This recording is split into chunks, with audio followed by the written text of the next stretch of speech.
This content is for educational purposes only, not a professional advice. Good debt versus bad debt. What you need to know. Not all debt is created equal.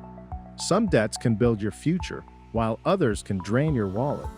Today, we'll uncover the difference between good debt and bad debt and how you can use this knowledge to your advantage. Good debt is an investment in your future. It's debt that helps you grow your wealth or achieve life goals. A few examples are student loans that lead to a degree with good earning potential, mortgages that help build equity in a home. So a good rule to remember is that good debt should serve a personal growth purpose, have low interest rates, and low fees.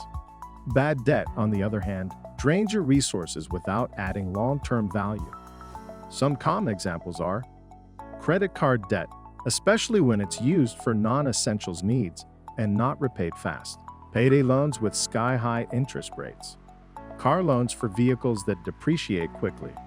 Bad debt often comes with high interest rates and fees and no wealth-building benefits. If you are wondering if a debt is good or bad, ask yourself these few questions. Does it have a purpose? Will it help you earn, grow, or save? Can you afford it? Review the interest rate and repayment terms.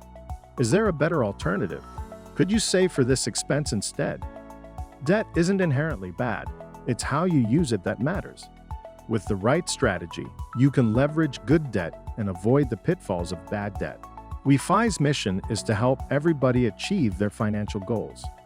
If you like this video and are looking for ways to improve your personal finances, download our smart app at www.wefiapp.com.